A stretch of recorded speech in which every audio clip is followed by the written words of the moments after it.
찬송가 197장, 찬송가 197장, 은혜가 풍성한 하나님은 찬양 부르심으로 하나님께 영광을 올려드리겠습니다. 다 같이 박수 치시면서 힘차게 불러봅시다. 은혜가 풍성한 하나님은 믿는 자 한 사람 어제도 오늘도 언제든지 변찮고 보호해 주시네. 저여 성령의 은사들을 오늘도 내리어 주소서. 성령의 뜨거운 불길로서 오늘도 충만케 하소서. 정욕과 죄악에 물든 맘을 성령의 불길로 태우사 정결케 하소서. 태우소서. 깨끗게 하여 주옵소서. 주여, 저여 성령의 은사들을 오늘도 내리어 주소서. 성령의 뜨거운 불길로서 오늘도 충만케 하소서. 희생의 제물로 돌아가신 어린 양 우리 주 예수여, 구속의 은혜를 내리시사 오늘도 구원해 주소서. 주여 성령의 은사들을 오늘도 내리어 주소서. 성령의 뜨거운 불길로서 오늘도 충만케 하소서. 주님의 기쁘신 은혜만을 세상에 널리 전하리니 하늘의 능력과 권세로서 오늘도 입혀 주옵소서. 주여 성령의 은사들을 오늘도 내리어 주소서.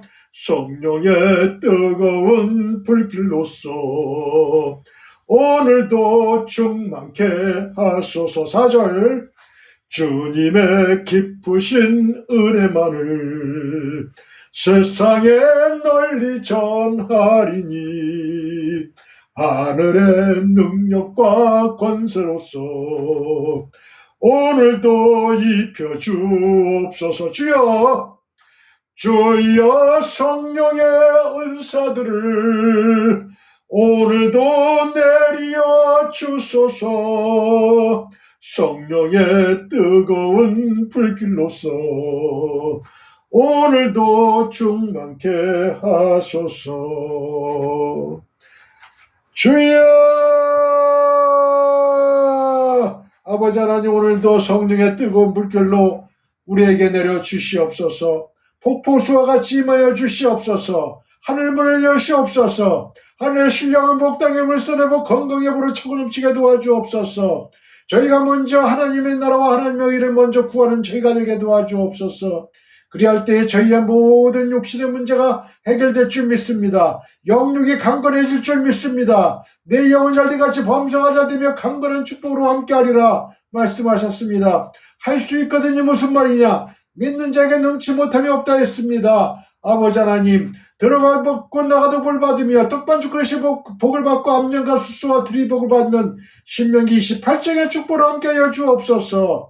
아버지 하나님, 우리의 길을 우리가 계획하지만 그러나 그 걸음을 인도하시는 분은 야훼 하나님이십니다. 아버지 하나님, 주여, 만만의 수양을 제사 드리는 것보다 순종이 제사보다 낫습니다. 아버지 하나님, 하나님 말씀에 순종할 수 있게 하옵소서. 이러한 축복의 강물이 저희를 통해서 아버지는 전 세계 지구촌에 아버지 편만이 주여 퍼져나갈 수 있게 도와주시옵소서. 이 시간에 아버지 하나님, 하나님의 복을 받고자 합니다. 하나님의 은혜를 받고자 합니다. 하나님의 축복을 받고자 이곳에 아버지 모인 하나님의 종들, 아버지 하나님, 주여 불쌍히 여겨주시고 저희의 원하는 모든 것들이 이 시간에 이루어지게 도와주시옵소서. 병이 들었습니까? 아버지 하나님, 병을 고쳐주옵소서. 아버지 하나님, 경제적인 어려운 문제가 있습니까? 해결시켜 주옵소서. 아버지 하나님, 진하게 어려운 문제가 있습니까? 해결시켜 주옵소서. 인간관계에 문제가 있습니까? 해결해 주시옵소서. 전지전능하신 하나님의 능력으로 오늘도 아버지 하나님 기적을 맛볼 수 있게 하시고 여호와 하나님을 만날 수 있게 도와주시고 우리 주님을 만날 수 있는 기적의 시간 되게 도와주시옵소서. 할 수 있거든요. 무슨 말이냐? 믿는 자에게 능치 못함이 없다 말씀하셨습니다. 나를 믿는 자는 내가 하는 이런 일보다도 더 큰 일을 하리라 말씀하셨습니다. 아버지 하나님, 이 시간에 성령 충만을 받는 이 시간 되게 도와주옵소서. 성부 하나님, 성령 하나님, 성자 하나님, 이 시간에 함께하여 주시옵소서. 아버지 하나님, 이 이태호 목사 하나님 써주시는 이태호 목사의 입을 통해서 나오는 하나님의 말씀이 살아있고 운동력이 있어 좌우의 날선 어떤 것보다도 예리하여 혼과 영감이 간절과 고수를 찔러 쪼개는 놀라운 능력의 말씀이 되게 도와주시옵소서. 이 말씀이 살아계신 하나님의 말씀이 저희의 가슴에 아버지 하나님 마음속에 아버지 화살과 같이 박힐 때에 변화의 역사가 일어날 줄 믿습니다. 우리의 삶이 변화될 줄 믿습니다. 아버지 하나님, 우리 삶의 주인으로 자정하여 주시옵소서. 그리하여 우리를 통치하여 주옵소서. 아버지 감사합니다. 저희들을 아버지 하나님 80억 인구 중에 저희를 하나님께서 특별히 하나님의 자녀로 인쳐주시고 불러주셨습니다. 아버지, 이 은혜만 가지고도 아버지 저희들은 일평생 하나님을 찬송드릴 수 있습니다. 하나님, 절대 하나님께 충성하고 하나님께 순종하는 저희들 되게 도와주시옵소서. 감사하며 주 예수 그리스도의 거룩하신 이름으로 감사하며 기도했습니다. 아멘. 할렐루야. 오늘의 설교 제목은 성령님과 고난입니다. 자, 저를 따라해 보세요. 성령님과 고난. 본문은 요한복음 15장 26절에서 16장 4절입니다. 다 같이 합독하겠습니다. 내가 아버지께로부터 너희에게 보낼 보혜사 곧 아버지께로부터 나오시는 진리의 성령이 오실 때에 그가 나를 증언하실 것이요 너희도 처음부터 나와 함께 있었으므로 증언하느니라.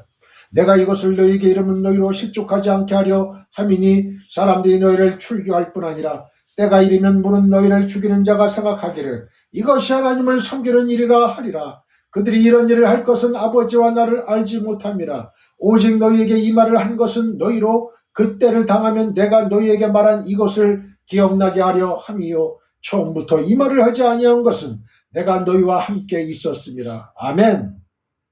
법정에서 어떤 사건을 심리할 때 가장 중요하게 여기는 것은 신빙성 있는 증거물입니다.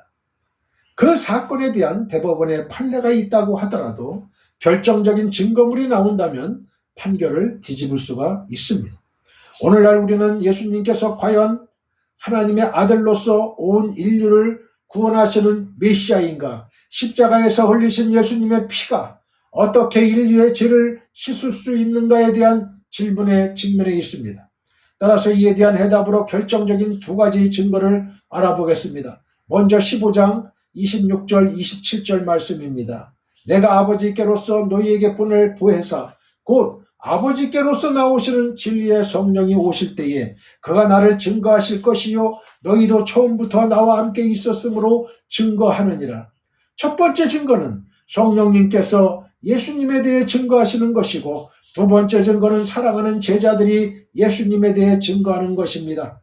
또 오늘날 우리도 예수님에 대해 증거하고 있습니다. 곧 이웃에게 살아계신 예수님을 전하는 일입니다. 성령님이 세상에 오신 목적. 자, 저를 따라해 보세요. 성령님이 세상에 오신 목적.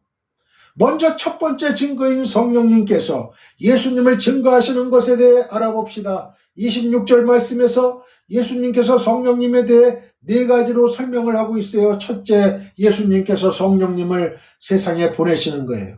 성령님께서 세상에 오시는데 결정적인 역할을 하시는 분은 바로 예수님이세요. 둘째, 실제로 성령님은 하나님 아버지에게서 나오시는 거예요. 셋째, 성령님은 곧 보혜사입니다. 보혜사는 헬라어로 파라클레토스이고 옆에서 도와주는 분 이런 뜻이에요. 헬퍼, 컴포터, 위로자 이런 뜻이죠. 넷째, 보혜사는 진리의 성령입니다.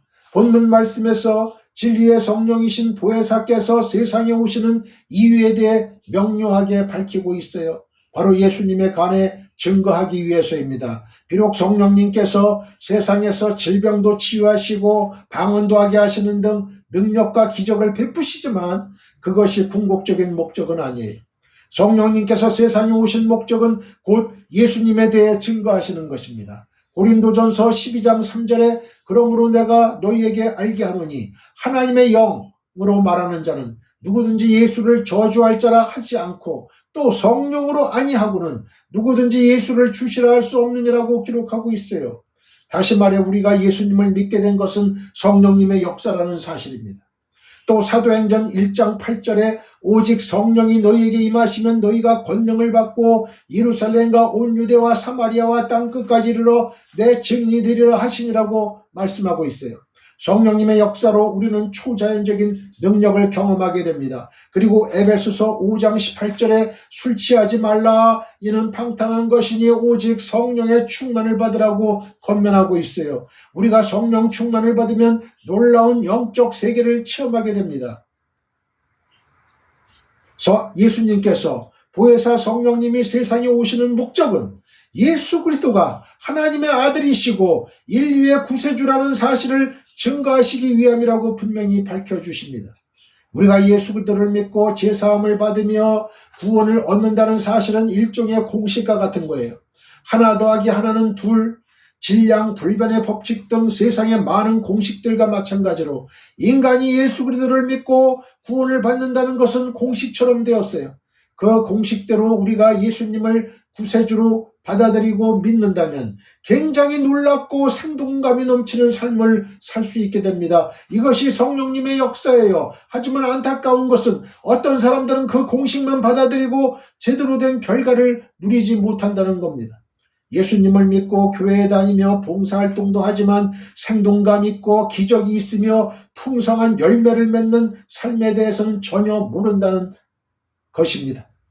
오로지 인간적인 판단으로 이성적이고 합리적인 생각으로 예수님을 믿고 있는 거예요. 그러다 성령님의 역사로 어느 날 갑자기 그분의 이름 앞에 눈물을 흘리게 됩니다. 그동안 아무런 감정도 없이 찬송을 부르고 성경책을 읽었는데 어느 날 갑자기 삶에서 예수님께서 살아 움직이기 시작하는 거예요. 웬일인지 가슴이 뜨거워지고 미워했던 사람을 용서하면서 사랑하게 됩니다. 기도가 터져나오고 신령한 시, 찬송, 노래를 부르게 돼요. 기도 중에 방언이 터지고 예언도 하고 질병도 낫게 됩니다. 그리고 죄를 지으려고 하면 그것을 극복할 수 있는 힘도 생겨나요. 우리는 예수님을 믿고 구원받는 것으로 끝나지 않습니다. 신앙생활은 그 이상의 영적 상태를 경험하는 겁니다. 성령님의 기름 부으심과 다스리심을 체험하는 거예요. 우리는 성령님의 역사가 있을 때 예수님께서 하나님의 아들이시고 그리스도이시고 구세주이심을 깨닫게 되는 거예요. 이런 체험을 한 사람은 누군가 총을 들이대고 죽음으로 몰아가더라도 결코 예수 그리스도를 부인하지 않습니다. 성령님께서 예수님에 대해 증거하시는 방법은 두 가지가 있어요. 먼저 성경에서 증거하십니다. 성경은 약 2000년에 걸쳐 40여 명의 작가들에 의해 다른 역사적 사실을 배경으로 기록된 진리의 책입니다. 하지만 성경의 실제 저자는 사람이 아니라 성령님이세요. 성령님께서 시대마다 사람들을 사용하셔서 감동을 주시고 성경을 기록하게 하셨습니다. 따라서 40여 명의 작가들에 의해 기록된 성경이지만 창세기부터 요한계시록까지 주제는 일관되게 흐르고 있어요. 책을 쓸 때 공저라 그러죠. 공저. 두 사람 이상이 쓰는 거예요. 공저에서 두 사람이 이야기하는 것도 맞지 않을 때가 종종 있습니다. 그런데 2000년 동안 서로 전혀 다른 환경에 있었던 40여 명의 사람들이 글을 썼는데 주제는 일맥상통하게 흐르고 있습니다. 그것은 저자가 한 분, 즉 성령님이라는 사실을 방증합니다. 디모데후서 3장 16절 17절에 모든 성경은 하나님의 감동으로 된 것으로 교훈과 책망과 바르게 함과 의로 교육하기에 유익하니 이는 하나님의 사람으로 온전케 하며 모든 선한 일을 행하기에 온전케 하려 함이니라고 말씀하고 있어요.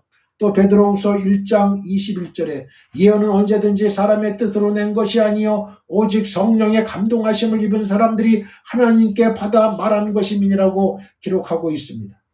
성경의 저자들은 느낀 대로 기록한 것이 아니라 성령님의 감동을 받아 하나님께서 말씀하신 대로 기록한 것이라고 밝히고 있어요. 결론은 아주 간단합니다. 곧 성령님의 감동을 받은 사람이 성경을 제대로 읽을 수 있다는 거예요.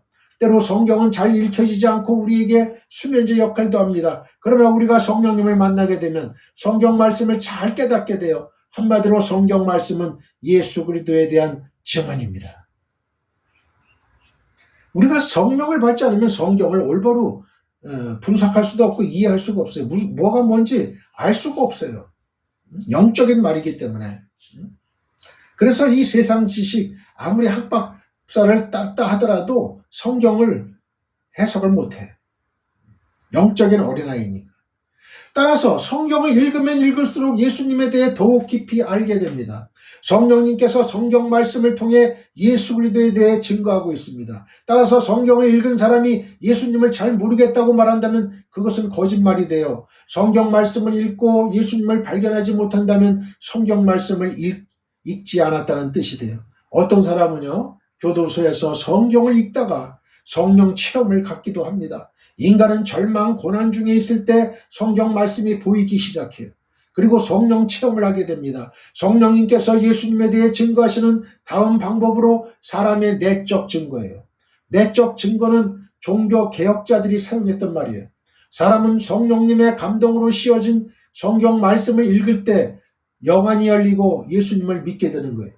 곧 성령님께서 사람의 내면에 우리 안에 들어오셔서 말씀하시고 증거하시는 거예요. 우리가 성령 충만한 상태에서 성령님께서 우리 안에 들어오셔서 말씀해 주시는 거예요.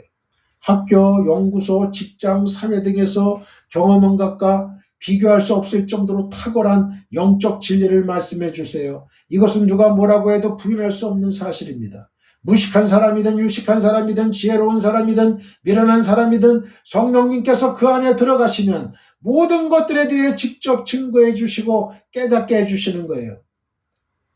성령님의 증거에 세 단계가 있습니다. 첫째 단계는 모든 것들에 대해 이해를 시켜주세요.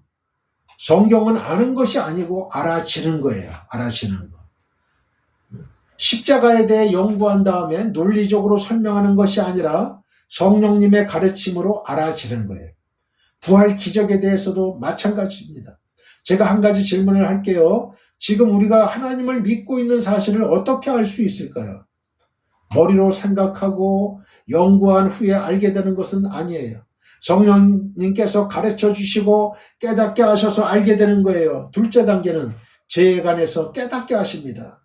만약 성령님의 임재를 주장하면서도 자신의 죄에 대해 깨닫지 못한다면 그것은 잘못된 것이죠. 성령님의 역사에서 필연적인 것은 죄에 대한 회개입니다. 여태까지 타인의 허물만 보고 있었지만 이제 자신의 허물을 보기 시작하는 것이 성령님의 역사예요. 만약 우리의 삶에서 회개가 일어난다면 그것은 바로 성령님의 역사예요. 셋째 단계는 믿음을 갖게 하십니다. 예수 그리스도께서 인류의 죄를 위해 죽으시고 부활하신 것을 믿게 되고 따라서 우리의 죄와 허물을 용서받은 사실을 확신하게 됩니다. 이것이 성령님께서 우리에게 역사하시는 내적 증거예요. 우리는 두 가지 사실을 깊이 깨달아야 되죠. 첫째, 우리는 성경 말씀을 통해 예수님을 발견해야 돼요. 산에 가서 돌을 닦아야 예수님을 발견하는 게 아니죠. 어떤 특별 계시를 받았다고 하더라도 성경 말씀으로 돌아와야 합니다. 기독교 신앙은 성경 말씀에서 시작해서 성경 말씀으로 끝이 나는 거예요. 우리가 구원받은 사실을 어떻게 알 수 있습니까? 라는 질문을 받았을 때 성경 말씀을 근거로 해서 대답을 해야 돼요. 구원을 받은 것도 성령을 받은 것도 천국에 간다는 것도 모두 성경 말씀에 근거를 둬야 됩니다. 개인적인 느낌, 감정, 경험에 우선해서는 절대 안 돼요. 둘째, 우리는 내적으로 성령님의 증거가 있어야 돼요. 성경 말씀의 증거와 성령님의 내적 증거가 합해져서 우리는 예수 그리스도가 하나님의 아들이시고 구세주이시며 그분으로 인해 구원받은 사실을 믿게 되는 거예요. 할렐루야. 제가 창세기 1장 1절부터 맡겼어요. 태초 하나님이 천지를 창조하시니라. 그게 믿어지지 않더라고요, 맨 처음에. 근데 성령님을 받고 나니까 다 믿어지는 거예요. 예수님의 그 동정녀 탄생 다 믿어지는 거예요. 예수님의 병 고치는 기적의 역사 다 믿게 되는 거예요. 그러니까 성령을 받아야 되는 거예요. 성령은 받아도 되고 안 받아도 되는 게 아니고 성령은 구원 받기 위한 필수 조건이에요. 성령을 못 받으면 구원 못 받는 거예요. 그 왜 그런지 알아요? 누구든지 성령이 아니고는 예수님을 주시라 시인할 수가 없어요. 입으로 고백할 수가 없어요. 그렇기 때문에 그런 거죠. 결정적인 두 번째 증거로 사랑하는 제자들의 증거입니다. 예수님과 제자들은 3년 동안 함께 지냈어요. 처음에 제자들은 예수님에 대해 불완전하고 인간적인 믿음으로 따라다녔습니다. 오늘날 교회에 다닌다고 모든 사람들이 성령님을 체험한 것은 아니에요. 그들 중에 불완전한 믿음도 있고 인간적인 믿음도 있습니다. 그냥 교회에 오락가락하면서 인간의 의지로 믿으려 하기 때문입니다. 인간이 하는 일은 한계가 있게 마련이에요. 하지만 성령님의 임재로 인한 믿음은 처음에 불완전하고 어려움을 겪게 되지만 결과는 언제나 선하게 나타납니다. 제자들은 예수님의 죽음과 부활을 경험하면서 조금씩 바뀌게 되었어요. 마침내 오순절에 성령님께서 강림하시자 제자들은 완전히 변하게 되었습니다. 180도 변하게 되었어요. 죽음을 겁냈던 겁쟁이들이 죽음을 두려워하지 않는 용감한 사도로 변신했어요. 성령님의 임재가 있을 때 우리는 변함없이 주님을 섬기고 따를 수 있어요. 성령님이 없으면 우리는 올바른 신앙생활 할 수가 없어요. 마치 이 참새가 대한민국에서 미국으로 가는 방법은 자기가 혼자 날갯짓해서 태평양을 건널 수 없어요. 비행기에 타면 돼. 비행기에 타면. 성령님을 모셔드려야 돼. 우리가 성령님 안에 들어갈 때 모든 기적의 역사를 체험하게 돼요. 죄를 끊는 일부터 해가지고 성령님을 예수님이 하나님의 아들이라는 게 다 구세주라는 게 다 믿어지는 거예요. 창세기 1장 1절도 다 믿어지고 예수님의 동정녀 탄생도 다 믿어지고 다 믿어지는 거예요. 성령님의 임재가 있을 때 우리는 변함없이 주님을 섬기고 따를 수 있어요. 저는 고등학교 1학년 때 성령님을 체험하고 예수님을 인격적으로 만났어요. 전적인 하나님의 은혜였습니다. 그런데 성령 체험을 하고 나서 지금까지 저의 신앙생활에 한 번도 변질이 없었어요. 예수님은 저의 친구가 되어주셨습니다. 그 사실에 대해 스스로 놀라기도 합니다. 저의 인생은 개인적으로 많은 우여곡절을 겪었어요. 하지만 어떤 어려움을 당해도 결코 주님을 떠나본 적이 없습니다. 성령 체험 이후 지금까지 믿음의 경주에서 한 번도 일탈하지 않았어요. 그것은 제가 성숙하고 온전했다는 뜻이 아니라 많은 실수가 있었지만 하나님께서 그것을 별로 중하게 여기시지 않으시고 항상 인도해 주셨기 때문에 가능했던 일입니다. 저는 처음 성령 체험을 했던 그때의 감동을 지금도 잊지 못하고 있습니다. 우리는 날마다 성령님과 대화하는 영적 교제를 가져야 됩니다. 우리의 많은 실수에도 불구하고 주님께서 항상 지켜주시고 인도해 주시는 영적 체험을 해야 됩니다. 예수님께서는 12제자들 뿐만 아니라 사도 바울, 빌립, 스데반과 같은 사람들에게도 영적 체험을 갖게 하셨어요. 그리고 그들은 죽을 때까지 예수 그리스도를 증거하는 삶을 살았습니다. 스데반은 순교하고 빌립은 전도자가 되고 사도 바울은 선교사로 헌신했어요. 그러나 우리는 세상에서 예수 그리스도를 증거할 때 많은 핍박과 환난이 따라온다는 영적 진리를 알아야 됩니다. 16장 1절 말씀을 읽습니다. 내가 이것을 너희에게 이름은 너희로 실족지 않게 하려 함이니. 성도에게 있어 세상의 핍박은 신앙 성정에 좋은 밑거름이 될 수 있습니다. 1절에 보면 예수께서 제15장 마지막 단락에서 세상이 그리스도인들에 대해 적대적인 입장을 취하게 될 것을 미리 말씀하신 이유가 나옵니다. 그것은 곧 성도들로 하여금 미리 세상의 핍박을 예상하고 대비케 함으로 그들이 세상의 핍박으로 인해 신앙을 버리는 일이 없도록 하시기 위함이었어요. 요한이 요한복음서를 기록할 당시에는 교회가 이미 세상으로부터 심한 핍박을 당하는 상태였고 상당수의 그리스도인들이 신앙을 포기했거나 포기하려 했던 것 같습니다. 핍박은 우리의 대적인 마귀가 교회를 약화시키고 성도들로 하여금 믿음을 버리게 하고자 흔하게 쓰고 있는 상투적인 수단이에요. 성경은 이 사탄이가 이 세상 임금이라고 가르쳐요. 요한복음 14장 30절. 또한 사탄은 에베소 2장 2절에 공중의 권세 잡은 자로 묘사되기도 하는데, 이는 사탄이 이 세상 체제를, 성도와 교회를 핍박하는 일에 얼마든지 임의로 동원할 수 있음을 알게 합니다. 그는 권력이라는 수단을 비롯하여 돈이라는 무기, 명이나 인기라는 무기, 지식이라는 무기들을 자신이 원하는 악한 목적에 충분한 분량만큼 쓰는 것이 가능해요. 하나님께서 사탄에게 일정한 권세를 주셨기 때문에 그 범위 안에서 마음대로 이것을 휘두를 수가 있는 거예요. 하지만 그리스도를 믿고 의지하는 성도들은 사탄을 무서워할 필요가 없어요. 마귀가 가능한 모든 수단들을 사용하여 우리를 억압하고 견디기 힘든 시련을 가져다 줄지라도 우리가 그리스도를 믿고 의지하는 한 우리를 이기지는 못하는 거예요. 그것은 그리스도께서 이미 마귀를 이기셨기 때문입니다. 우리가 주님을 의지하여 그와 마귀와 맞선다면 그는 물러서는 것 이외에는 선택의 여지가 없는 거예요. 야고보서 4장 7절. 그래서 주님은 우리에게 이렇게 말씀하고 계십니다. 요한복음 16장 33절. 이것을 너희에게 이르는 것은 너희로 내 안에서 평안을 누리게 하려 함이라. 세상에서는 너희가 환난을 당하나 담대하라. 내가 세상을 이겼노라. 따라서 우리는 마귀와 세상이 가하는 핍박이나 어려움을 적극적으로 수용하여 오히려 신앙 성장의 밑거름으로 활용해야 합니다. 야고보가 여러 가지 시험을 당하게 될 때에 온전히 기쁘게 여기라고 야고보서 1장 2절에 권고한 것은 그것이 우리의 신앙과 삶에 손해보다는 유익을 끼치는 기회가 되기 때문에 그래요. 물론 핍박에는 고통이 따릅니다. 하지만 이것은 견디지 못할 게 아니에요. 하나님은 결단코 우리가 감당하기 어려운 시련당함을 우리에게 허락하시지 않습니다. 고린도전서 10장 13절, 또 로마서 8장 18절 또한 이것을 극복하고 나면 비교도 할 수 없는 축복이 기다리고 있어요. 따라서 우리가 세상에서 핍박이 올 때 인내할 가치는 충분한 거예요.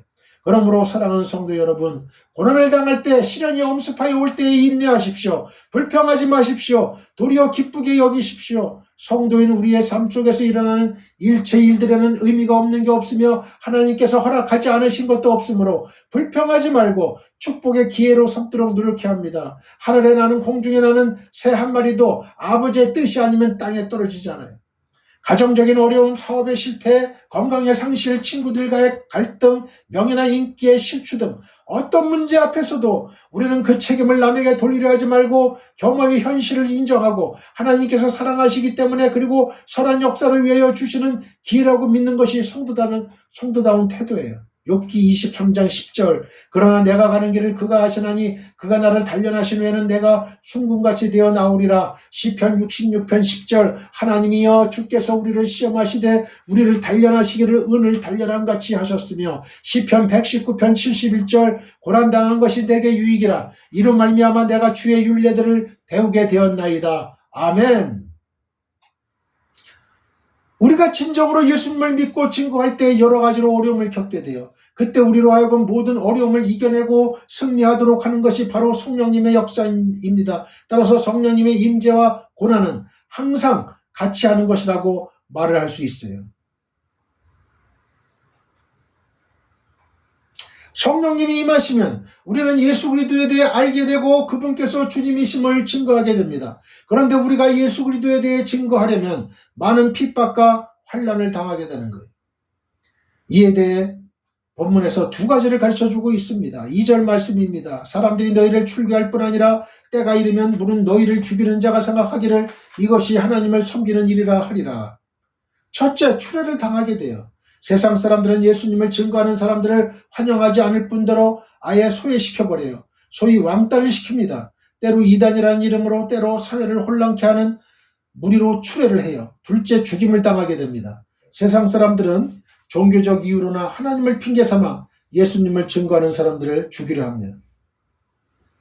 기독교는 한마디로 순교의 역사예요. 현재까지도 순교의 역사는 계속되고 있습니다. 오늘날 한국이나 세계 기독교가 큰 세력을 형성하고 있으면서도 공허한 이유는 교회 안에 진정한 순교자가 없기 때문에 그래요. 예수 그리스도를 증거하다가 추례를 당하고 목숨까지 잃게 되는 것이 기독교의 역사입니다. 기독교는 순교를 통해 세상을 변화시켜 왔습니다. 그러나 오늘의 교회는 진정한 순교가 없기 때문에 능력을 상실한 거예요. 매우 안타까운 현실입니다. 우리가 핍박이나 환난을 당했을 때 이길 수 있는 방법은 오직 성령 충만뿐이에요.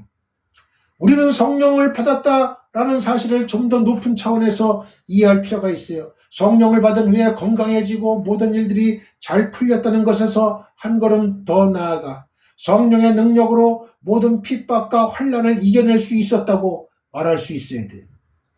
따라서 지구촌에 있는 모든 성도님들은 어떤 고난, 좌절, 두려움 등도 능히 뚫고 나아가는 승리의 삶을 살 수 있기를 축원드립니다. 할렐루야! 경건한 성도일수록 많은 시련을 당하게 됩니다. 자, 저를 따라해 보세요. 경건한 성도일수록 많은 시련을 당하게 된다. 2절에 보면 그리스도인들이 유대 사회에서 혹은 그들이 처한 공동체로부터 소외될 것과 심지어는 죽임을 당하게 될 것이라는 주님의 예고가 나와요. 예수님께서는 언제든지 자기를 돕는 이들에게 영광만 약속하신 것이 아니라 고난도 제시하셨어요. 그분이 제시하신 제자직의 조건 가운데 하나가 자기 십자가를 지라는 것이에요. 마태복음 16장 24절. 십자가란 고난의 상징이에요. Bear your cross. 또한 그분은 자기를 위해 모든 것을 포기한 사람들이 얻게 될 금생과 내생의 약속을 언급하시면서 핍박을 그 중에 포함시키셨어요. 마가복음 10장 29절 30절. 그리스도인들 가운데 적지 않은 이들이 예수만 잘 믿으면 은혜를 받고 더 이상 고난이나 시련은 없을 것이라고 생각을 합니다. 그러나 그러한 생각은 큰 오해예요. 옛날에 우리 부흥 목사님들이 그런 말을 많이 했어요. 예수만 믿으면 모든 게 만사형통한다. 고난은 없다. 시련도 없다. 이건 아니에요. 그건 잘못 전한 거죠. 우리가 이 세상에서 그리스도인으로서 사는 것을 포기하지 않는 한 고난은 피할 수 없는 숙명이고 그 분량은 오히려 경건의 정도와 비례합니다. 경건하면 할수록 핍박과 고난은 더 강해지는 거예요. 우리가 하나님의 뜻대로 살면 살수록 마귀의 시험은 더 강해지는 거예요. 강도가 강해지는 거예요. 믿음이 성장할수록 고난도 많이 받게 된다는 말이에요. 욥봐요, 욥봐. 믿음이 좋으니까 고난도 그만큼 많이 받은 거죠. 대개 뿌리가 깊은 나무는 가지도 무성하게 마련입니다. 그리고 나무가 가지가 많으면 바람을 많이 타요. 하지만 그 나무는 뿌리가 튼튼하기 때문에 넘어질 염려가 없고 또 열매도 많이 내게 됩니다. 그러므로 우리는 고난이라는 바람, 시험이라는 바람을 무서워하지 말아야 돼요. 또 그것을 피하려 애쓸 필요도 없습니다. 나무가 그 자리에 꼼짝도 하지 않고 서서 그것을 모두 받아내듯이 우리 또한 고난의 분량이 넘치게 느껴지더라도 견디는 법을 배워야 돼요. 그 이지선 양 봐요. 이지선 양. 그 전신 화상이 입었지만 그러나 하나님께 감사하잖아요. 하나님께 영광 올려드리잖아요. 그 이지선 씨라는 그분의 믿음이 그만큼 강한 거예요. 하나님이 믿는 거야. 그래서 하나님의 그 이지선 씨를 통해서 하나님이 영광을 받으시는 거예요. 그만한 고난을 견딜 수 있을 만한 큰 믿음의 나무라는 거예요. 뿌리 깊은 나무라는 거예요. 신앙의 나무라는 거죠. 참 존경스러운 믿음이에요.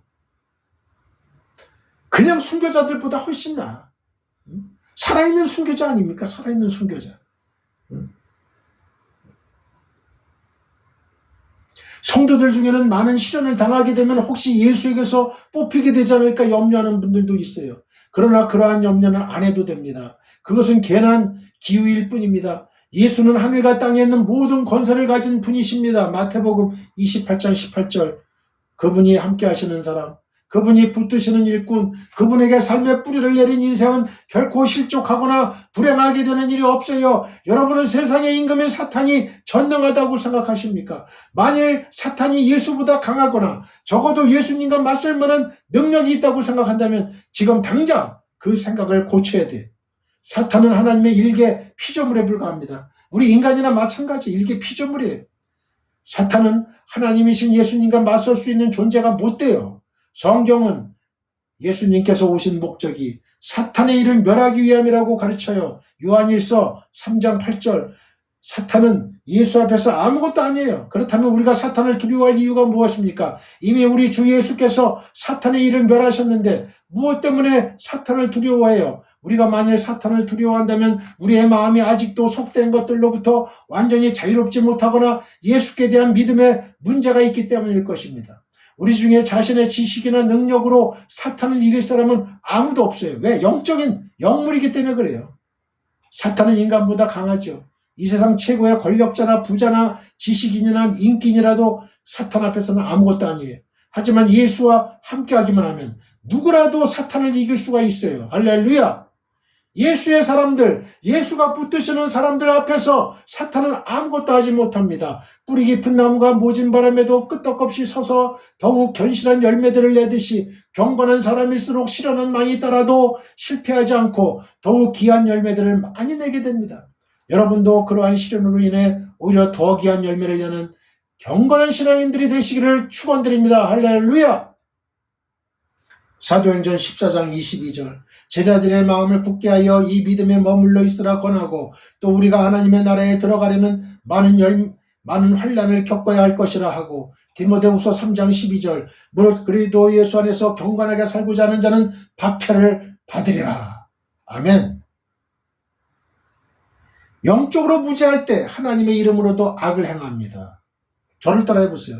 영적으로 무지할 때 하나님의 이름으로도 악을 행한다. 2절에 보면 예수님께서는 그리스도인들을 추리하며 죽이는 자들이 자신들의 행위에 대해 이것이 하나님을 섬기는 일이 된다고 할 것이라고 말씀하셨어요. 사람이 무슨 일이든지 하려고 하면 납득할 만한 명분이 있어야 되죠. 그런데 유대인들은 그리스도인들을 핍박하고 죽였던 명분을 하나님을 위해서라는 데서 찾는 거예요. 하나님을 위해서. 예수님과 그를 좇는 성도들에 대한 유대인들의 입장이 어떤 것이었는지 잘 알게 합니다. 유대인들은 예수님을 하나님에게서 오신 자로 인정하기는 고사하고 귀신의 왕 바알세불을 힘입어 능력을 행한다고 비난했고 마태복음 12장 24절 그를 좇는 사람들 곧 그리스도인들에 대해서는 이단으로 규정했어요. 사도행전 24장 5절 그리고 그들은 그리스도인들을 핍박하고 죽이는 것을 하나님을 위한 일로 여긴 것입니다. 그들의 영적 무지가 어느 정도 심각했는지 단적으로 드러나는 대목이에요. 주석가 버나드가 지적했듯이 그들은 하나님의 뜻에 대해 심하게 눈이 먼 사람들이었던 것입니다. 곧 하나님의 이름으로 도리어 악을 행한 것이죠. 중세시대의 교회는 하나님의 이름으로 악을 행한 대표적인 실례입니다. 즉 영적으로 무지했던 중세교회의 지도자들은 하나님의 이름으로 수많은 경건한 사람들과 하나님의 뜻에 따라 살려는 사람들을 죽였고 또 십자군 전쟁과 같은 수치스러운 전쟁을 일으켜 수많은 사람을 살상했던 것입니다. 어떤 위치에 있는 사람이든지 하나님의 뜻에 대해 무지하면 이와 같이 잘못을 범하게 돼요. 기독교인이라고 예외가 아니고 기독교 지도자들도 마찬가지예요. 영적 무지는 신분이나 지식 정도 교회 안에서의 직분으로 벗어날 수 있는 게 아니에요. 우리는 유대 종교 지도자들의 지적 수준이 형편없이 낮았다거나 그들이 성경에 대해 무지했었다고 생각해서는 안 돼요. 그들은 지식이 많은 사람들이었고 성경에 대해서는 말할 것도 없습니다. 그들은 성경에 관해서 타의 추종을 불허할 정도로 지식을 가졌음에도 영적으로 무지하여 성경의 중심인 예수님을 잡아 죽이고 성도들마저 박해하고 죽였던 거예요. 그러므로 우리는 무엇보다도 이러한 영적 무지에 빠지지 않도록 경계해야 됩니다. 특히 우리는 교만해지지 않도록 조심해야 돼요. 사람이 영적 무지에 빠지는 것은 지식이 부족하기 때문이 아니라 교만하여 진리를 진리로 받지 아니하고 자의로 판단하며 자기 생각을 내세우기 때문에 그렇습니다. 사랑하는 성도 여러분, 하나님과 사랑 앞에서 겸손하시기 바랍니다. 하나님의 말씀 앞에서 무릎을 꿇으시기 바랍니다. 그럴 때 영적 무지에 빠지지 않게 되고 영적 무지로 인해 하나님의 이름으로 도리어 악을 행하는 어리석음도 범치 않게 될 것입니다. 출애굽기 32장 4절 아론이 그들의 손에서 금고리를 받아 부어서 조각칼로 새겨 송아지 형상을 만드니 그들이 말하되 이스라엘아 이는 너희를 애굽 땅에서 인도해낸 너희의 신이로다 하는지라. 레위기 19장 12절 너희는 내 이름으로 거짓 맹세함으로 내 하나님의 이름을 욕되게 하지 말라. 나는 여호와이니라. 3절을 봅니다. 그들이 이런 일을 할 것은 아버지와 나를 알지 못함이라. 요한복음 16장 3절 알지 못함이라. 헬라어로 호띠 욱 에크노산 이라고 그러는데요. 유대인들이 그리스도의 제자들을 핍박하면서도 그것을 하나님께 드리는 예배라고 여기는 이유가 16장 3절의 내용이에요. 요한복음 16장 3절에서 알 수 있듯이 그 가장 근원적인 이유는 바로 그들의 영적 무지에 있었던 겁니다. 그들은 예수에 대해서만 무지한 것이 아니라 하나님에 대해서도 무지함으로 이와 같이 행했습니다. 그들이 하나님을 모르는 것은 하나님이 보내신 예수를 모르기 때문이었어요. 그들이 예수를 알았다면 그의 아버지인 하나님도 알았을 것입니다. 요한복음 8장 19절. 예수님은 현현하신 하나님으로서 요한복음 10장 30절. 하나님의 뜻만 행하시는 분이기 때문에 그래요. 요한복음 7장 16절 17절 10장 37절 38절. 한편 RG로 번역된 이 에그노사는 기노스코의 부정과거형인데요. 이 기노스코 동사는 특히 배움과 경험을 통해 사물의 본질을 식별하고 이해하는 걸 나타내요. 유대인들로 하여금 그리스도와 및 그분을 따르는 자들을 용납할 수 없게 만든 것은 바로 이와 같은 지식의 부재였습니다. 그들은 성경에 대해 누구보다도 많이 안다고 자부하는 사람들이었지만 실제로는 성경에 게시되어 있는 하나님의 뜻을 모르는 자들이었어요. 왜냐하면 그들은 전통과 관습의 틀에 매여 지식적으로만 하나님을 알려고 했을 뿐 하나님과의 인격적 교제를 통해 그분의 진정한 모습을 발견하려고 하지는 않았기 때문입니다. 구약 호세아 선지자는 그들에 대해서 하나님에 대한 지식을 버린 자들이라고 규정했고 그 결과 망할 것을 예언한 바 있습니다. 호세아 4장 1절로부터 6절입니다. 이스라엘 자손들아 여호와의 말씀을 들으라. 여호와께서 이 땅 주민과 논쟁하시나니 이 땅에는 진실도 없고 인애도 없고 하나님을 아는 지식도 없고 오직 저주와 속임과 살인과 도둑질과 간음뿐이요 포악하여 피가 피를 이음이라. 그러므로 이 땅이 슬퍼하며 거기 사는 자와 들짐승과 공중에 나는 새가 다 세잔할 것이요 바다에 고기도 없어지리라. 그러나 어떤 사람이든지 다투지도 말며 책망하지도 말라. 내 백성들이 제사장과 다투는 자처럼 되었음이니라. 너는 낮에 넘어지겠고 너와 함께 있는 선지자는 밤에 넘어지리라. 내가 내 어머니를 멸하리라. 내 백성이 지식이 없으므로 망하는도다. 내가 지식을 버렸으니 나도 너를 버려 내 제사장이 되지 못하게 할 것이요 네가 내 하나님의 율법을 잊었으니 나도 내 자녀들을 잊어버리리라. 아멘. 이것을 통해 하나님을 바로 아는 일이 무엇보다도 필요함을 다시 한번 느끼게 됩니다. 호세아 6장 3절. 그러므로 우리가 여호와를 알자. 힘써 여호와를 알자. 그의 나타나시면 새벽빛같이 어김없나니 비와 같이 땅을 적시는 늦은 비와 같이 우리에게 임하시리라 하니라. 호세아 6장 6절로부터 7절. 나는 인애를 원하고 제사를 원하지 아니하며 번제보다 하나님을 아는 것을 원하노라. 그들은 아담처럼 언약을 어기고 거기에서 나를 반역하였느니라. 그렇다면 하나님과 그리스도에 대한 참된 지식은 어떻게 얻어집니까? 그것은 계시된 하나님의 말씀을 순수하게 받아들이고 순종함으로써 그분과의 인격적 교제가 이루어지는 삶을 통해 얻게 됩니다. 이렇게 될 때 그분이 내 안에 내가 그분 안에 거하고 그분의 뜻이 내 뜻이 되고 내 뜻이 바로 그분의 뜻이 되는 진정한 알매 관계가 되어질 수 있는 거예요. 요한복음 15장 4절로 5절. 우리에게는 준비할 기회가 지금 허락되어 있습니다. 4절을 보면 예수께서 제자들에게 세상의 핍박이 따르게 될 것을 처음부터 말씀하지 않고 지금 이르시는 이유가 나옵니다. 즉 처음부터 이르지 않으신 것은 주께서 그들과 함께 계셨기 때문이고 지금 말씀하시는 것은 그들로 세상의 핍박에 대하여 미리 준비케 하시려는 것이라는 것입니다. 여기서 우리는 아주 중요한 교훈을 받게 됩니다. 그것은 하나님께서 깨닫게 하시는 순간이 준비하기에 적절한 기회라는 것과 그분은 언제든지 우리가 준비하도록 충분한 기회를 허락하신다는 점이에요. 실패한 많은 사람들이 자기에게는 기회가 없었다고 변명합니다. 그러나 그 같은 변명은 하나님 앞에서 결코 용납되지 않아요. 하나님은 언제나 모든 사람에게 공평하게 행하십니다. 생명과 호흡과 만물을 공급하심에 있어서 공평하고 햇빛과 비를 주심에 있어서 공평하고 예수를 믿어 구원에 이르게 하심에 있어 공평하십니다. 사도행전 17장 25절, 마태복음 5장 45절, 로마서 3장 22절. 이 세상에 기회가 없어서 망하는 이들은 하나도 없어요. 거의 예외 없이 실패하는 사람들의 공통점은 자기에게 주어진 기회를 충분히 활용하지 못하거나 그대로 흘려 떠내려 보낸다는 거예요. 그러므로 우리는 주께서 무엇을 깨달아 알게 하시면 뒤로 미루지 말고 당장에 힘써 실행해야 돼요.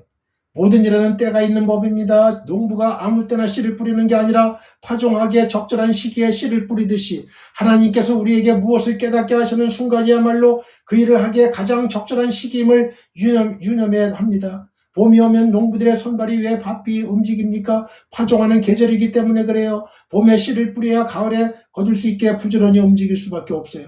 무엇이든지 준비할 수 있을 때 준비하지 않는다면 반드시 후회하게 마련입니다. 이사하려고 마음먹은 사람이 새로 이사할 집이라든지 이사에 필요한 준비들을 전혀 하지 않는다면 그의 계획은 엉망이 되고 말 것입니다. 이사할 날이 가까이 올수록 그의 마음은 초조하고 불안하기만 하겠죠. 시험에 대비토록 하나님께서 말씀하셨다면 기회가 주어졌을 때 만반의 준비를 갖추어서 시험에 적극적으로 맞서는 것이 지혜입니다. 시험에 들어서 넘어지고 실패하는 이유는 하나님의 뜻을 깨닫지 못하고 충분한 준비를 하지 못했기에 그리 되는 거예요. 누구에게나 시간이 많은 것은 아니지만 하나님이 깨닫게 하실 때에 준비하기만 한다면 부끄러움을 당하는 일은 없습니다. 죽음을 위한 준비도 마찬가지지요. 이것은 이 세상에서 천국으로, 차 안에서 피 안으로 영원히 이주하는 이름으로 준비를 잘해야 돼요. 먼저 이사하게 될 천국을 확실히 소유해야 되고 이사에 필요한 제반 준비들을 차질이 없도록 진행해 나가야 후회할 것이 없게 되는 거예요. 세상에서 집을 옮기는 이사 날짜는 당사자들 간에 결정하는 일이어서 앞으로 당길 수도 있고 뒤로 미룰 수도 있지만 천국으로 이사하는 날은 생명의 주인이신 하나님 그분께서 임의로 정하시기 때문에 예측할 수가 없어요. 따라서 나이가 젊다고 느긋하게 마음먹고 준비를 뒤로 미루어서는 안 돼요. 예수를 믿는 모든 이들은 자신이 지금 어디로 가고 있는지를 살펴서 그 나라를 잃는 일이 없도록 주의해야 합니다. 모든 기회를 항상 마지막으로 여기는 게 인생의 지혜입니다. 전도서 3장 1절로 2절 범사에 기한이 있고 천하만사가 다 때가 있나니 날 때가 있고 죽을 때가 있으며 심을 때가 있고 심은 것을 뽑을 때가 있으며 고린도후서 6장 2절 이르시되 내가 은혜 베풀 때에 너희에게 듣고 구원의 날에 너를 도왔다 하셨으니 보라 지금은 구원받을 만한 때여 보라 지금은 구원의 날이로다. 에베소서 5장 15절로 16절 그런즉 너희가 어떻게 행할지를 자세히 주의하여 지혜 없는 자같이 하지 말고 오직 지혜 있는 자같이 하여 세월을 아끼라 때가 악하니라. 우리 모두 하나님 아버지께 기도드립시다. 하늘에 계신 나의 아버지시여 우리 성도님들에게 살아계신 예수님, 기적을 베푸시는 예수님, 능력을 행하시는 예수님, 성령을 보내시는 예수님을 경험하게 하옵소서. 어떤 핍박과 환난, 위기와 죽음이 닥칠지라도 흔들리지 않는 굳건한 믿음의 소유자들이 되게 하옵소서. 예수님의 거룩하신 이름으로 기도드립니다. 아멘. 지금은 우리 주 예수 그리스도의 은혜와 하나님 아버지의 극진하신 사랑과 성령님의 강화 감동 교통 역사하심이 지금 이 방송 예배에 참여하고 있는 모든 지구촌에 있는 성도님들과 그 가정과 직장과 사업장과 우리의 민족과 나라와 한국교회와 세계교회와 우리 사랑 선교회에 영원히 함께하기를 축원하옵나이다. 아멘.